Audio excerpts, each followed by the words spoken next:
Olc, ndërkohë vetë presidenti Putin e ka uruar zotin Moshtaba Khamenei për zgjedhjen, ndërkohë ka shtuar që mezi pret që ai të vazhdoi rrugën që jati i tij kishte nisur. Pra, kemi edhe lajme që vijnë nga Washington Post, unë kam përzgjedhur CNN-in, në fakt regjia nëse është e mundur për ta vendosur në ekran, që thonë që Rusia po ndihmon sot Iranin me zbulim strategjik, po e them në terma të shkurtër, e ka thënë ministri i jashtëm Arakçi, i cili në një farë mënyrë ka thënë që kjo është diçka e njohur tashmë. Si e vlerëson në lajmin që Rusia është bërë pjesë e kësaj lufte? Dgjoj, kjo është diçka që presidenti Vladimir Putin e ka deklaruar shumë vite më herët, kur e kanë pyetur se çfarë do të jetë qëndrimi i Rusisë në rast se sulmohet Irani, dhe Putini ka thënë atëherë që ne do ta ndihmojmë Iranin. Dhe lajmi që qarkullon nëpër media që Rusia është duke i dhënë informacione iranianëve, bile sa ludimet janë që Rusia i ka treguar iranianëve se ku janë radarët, ku janë bazat amerikane, dhe suksesi iranianëve në këto ditët e fundit ka qenë që iranianët kanë arritur që të shkatrojnë shumë radar amerikan. Me precizion që supozohet që ka ardhur nga informacioni ka ardhur nga Rusia. Dhe do më thënë, me sa duket, iranianët ndoshta janë edhe duke përdorur sistemin e kontrollit rus Glasnost, nëpërmjet të cilit ata edhe po arrin që të godasin satelitet dhe bazat amerikane. Dhe një fakt që po qarkullon nëpër media këto ditë është që raketat iraniane që tani më po godasin Izraelin nuk po arrin që të interceptohen nga sistemet e mbrojtjes izraelite. Dhe një shpjegim për këtë është se duke zhdukur radarët që ishin vendosur në Katar, në Bahrein, Arabinë Saudite, të cilët monitoronin Iranin dhe shërbenin si syt e Izraelit për gjitha raketat iraniane, arsye pse raketat iraniane po kanë më shumë sukses në goditjen e objektivave izraelite është fal shkatrimit të këtyre radarëve. Ne duhet kuptojmë edhe një gjë tjetër që e kemi thënë besoj edhe në herët e kaluara, që për Rusinë regjimi islamik në Iran duhet të triumfojë, të mbijetojë, nga që nëse bie Irani, do të jetë një humbje shumë e madhe për Rusinë dhe për Kinën. Rusia e ka humbur pothuajse më shumë se sa freçerekun e Ukrainës me qeverinë e Zelenskit. Rusia është duke bërë gjithë atë luftë madhe që të kontrollojë rajonin e Donbasit edhe Krimen e të tjerë, por Rusia nuk do donte që e njëjta gjë të përsëritet edhe në Iran, ku amerikanët të rrëzonin regjimin dhe në vend të tij të sillnin një regjim zioniste dhe antirus, sigur është regjimi i Volodymyr Zelenskit në Ukrainë. Ndërkohë, Olc, si e vlerëson rolin e Kinës? Lexova një lajm sot që presidenti Trump do të udhtojë drejt Kinës në fund të marsit ose në fillim të prillit. Kina vazhdon që ta mbështesë Iranin, por Kina në këto probleme në këto momente po përballet me një problem shumë të madh, që është furnizimi me naftë. Kina merrte nga gjiri persik dikute, nëse jam gabim, 50% të nevojave të veta për naftë. Dhe në këto momente që Irani ka mbyllur kanalin e Hormuzit, kinezët janë në panik, nga që ata nuk po kanë mjaftueshëm naftë për të mbajtur ekonominë e tyre. Dhe lufta kundër Iranit është duke, edhe pse Irani domethënë është duke përdorur mbylljen e kanalit të Hormuzit si një armë kundër zionizmit amerikan dhe kundër perandorisë amerikane. Pasi naftën arabe janë amerikanët që e marrin, janë ata që e shesin, janë ata që imponojnë botës dollarin amerikan dhe kjo naftë arabe që shitet depozitohet në bankat amerikane dhe investohet në stoqet amerikane dhe e mban ekonominë amerikane që të funksionojë. Dhe Irani çfarë po bën në këto momente duke implementuar mbylljen e kanalit të Hormuzit që është embargo ndaj perëndimit, është duke synuar që të rrënojë nga brenda perandorinë amerikane. Por në të njëjtën kohë ky rrënim i perandorisë amerikane po sjell probleme në aspektin afatshkurtër për Kinën, nga që industria kineze vdes pa naftën e Gjirit Persik.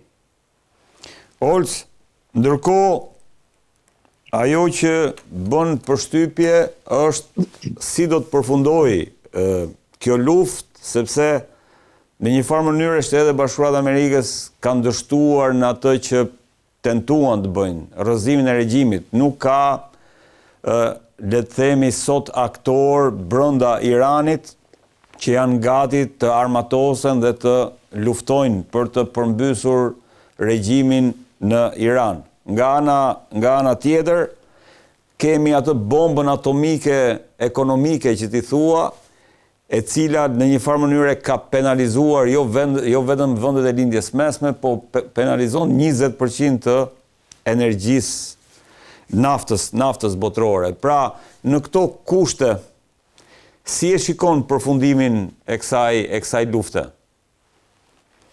Tani, unë shoh që, domethënë, nëse amerikanët dhe izraelitët nuk godasin me armë nukleare, dhe unë, domethënë, ekziston frika nga analistë të shumë që ndoshta në javën që vjen amerikanët apo izraelitët mund të përdorin edhe armë taktike nukleare, ndoshta të bombardojnë Teheranin apo ndonjë qytet tjetër në mënyrë që t'i detyrojnë iranianët që të kapitulojnë.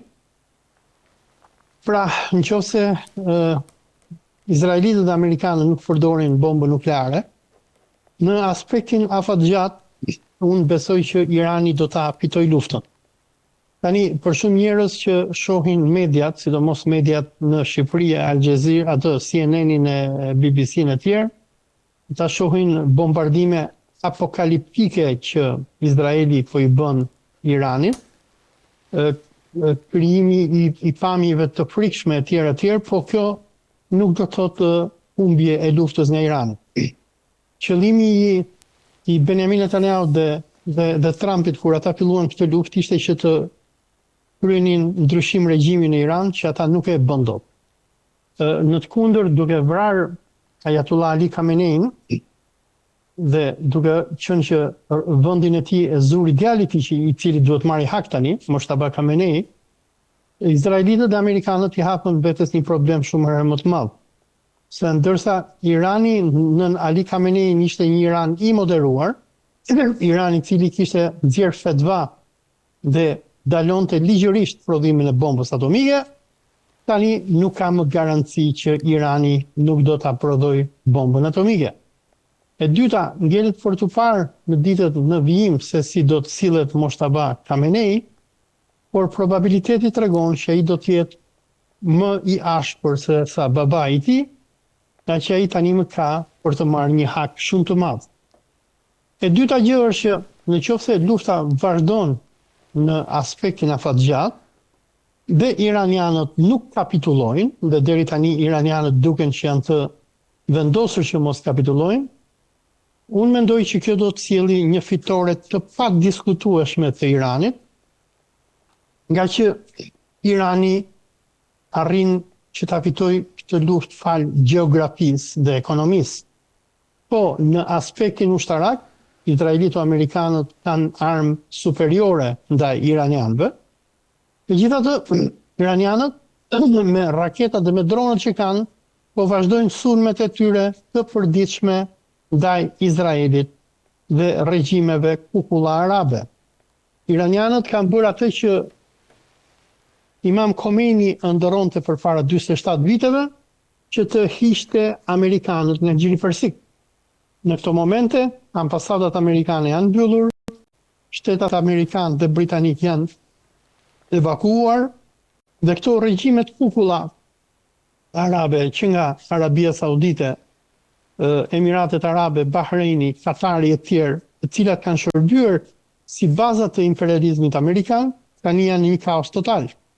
Në për këto vendet arabe në këto momente që ne flasim, ka një krizë masive ekonomike, këto nuk po prodhojnë më naftë dhe gaz, nga që Irani nuk i lë që ta eksportojnë. Këto vende po kanë probleme me ushqime, nga që këto vendet e Gjirit Persik 80% të ushqimeve të tyre i marrin nëpërmjet detit, Gjirit Persik. Dhe nëse embargoja iraniane vazhdon, ne do të shohim kollapsin e këtyre vendeve. Një, e dyta, ekspatët apo këta punëtorët e huaj që në vendet sikur Emiratet Arabe përbëjnë 80% të popullsisë. Domethënë inxhinierët, pastruesit, bojaxhit, ndërtuesit,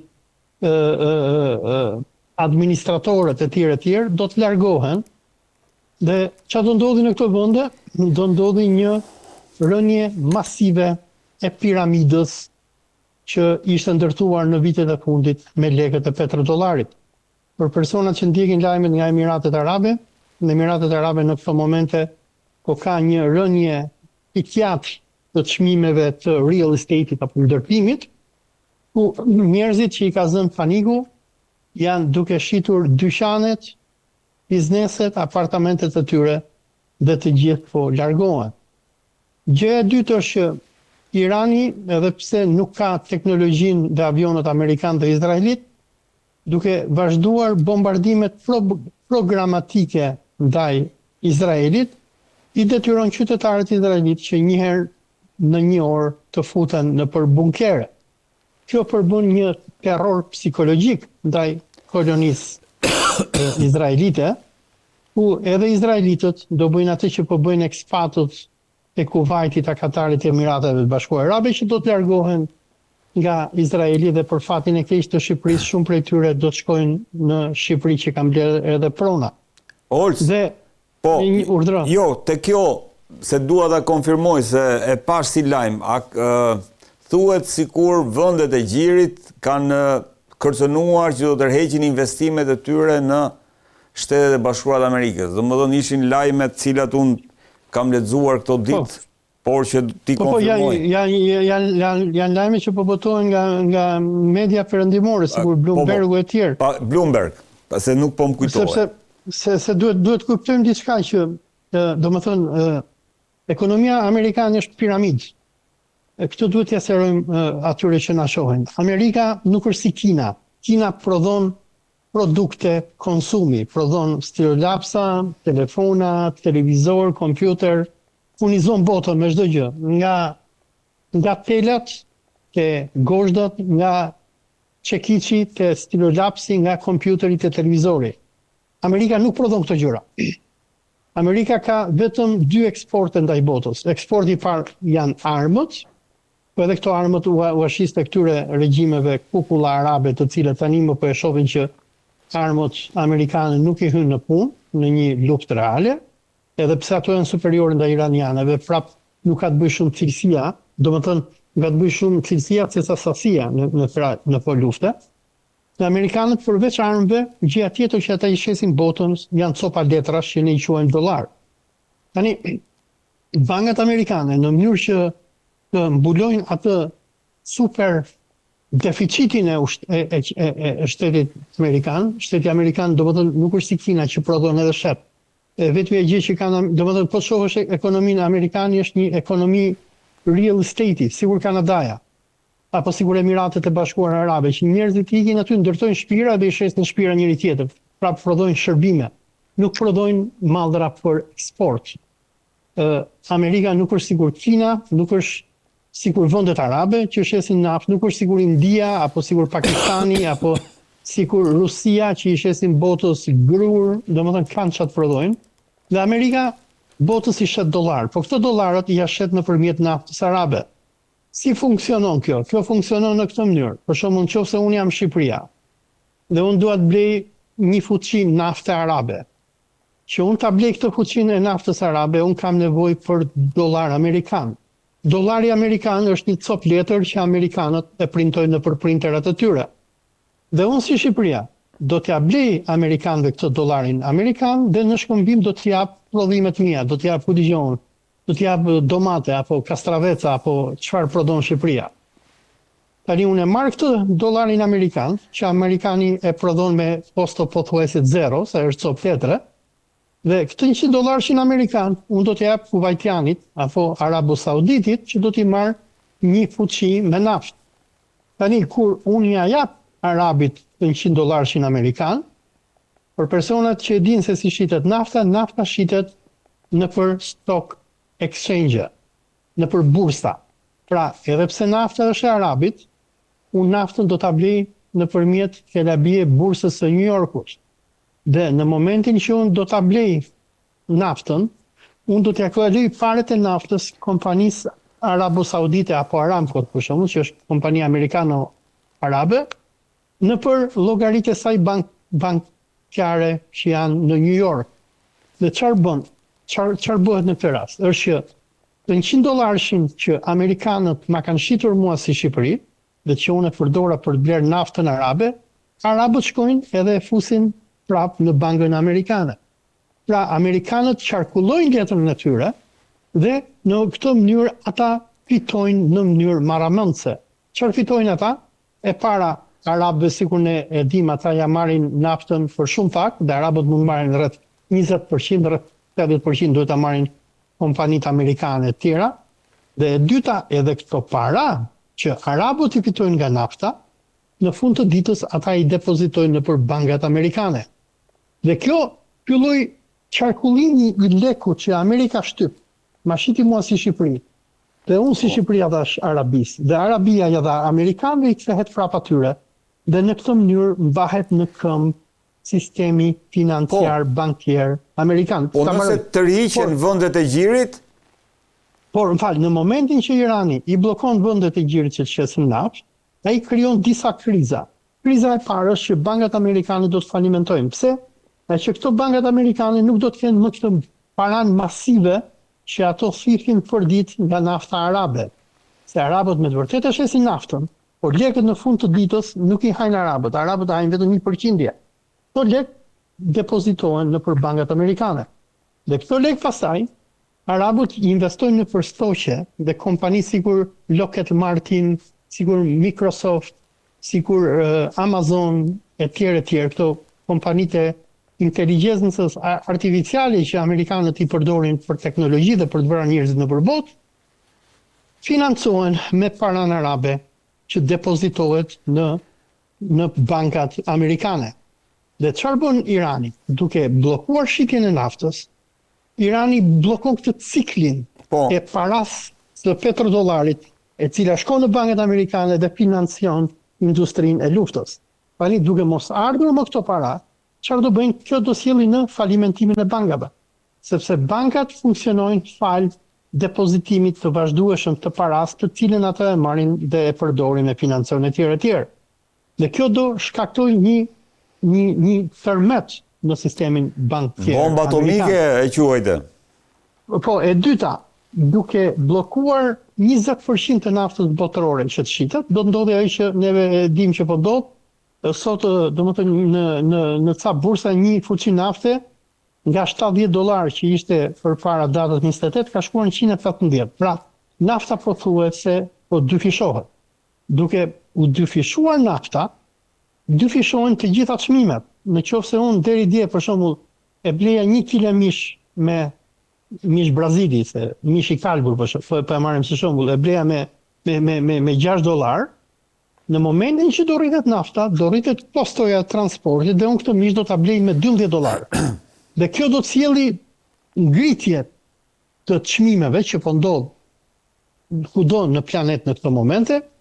Për shembull, nëse keni parë stoqet sot, stoqet e Malajzisë, Malajzia jo është keq, por Japonia në veçanti, Singapori, Hong Kongu, po shkojnë të gjitha poshtë pikjat dhe besoj njëjta gjë do të ndodhi edhe në New York sot.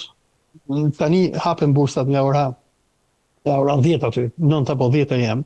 Pra po kemi rënje masive të bursave, po ka një panik të madh, sepse çfarë po bën Irani? Irani po përdor bombën atomike ekonomike ndaj perëndimit, nga që nafta arabe është thëmbra e Akilit.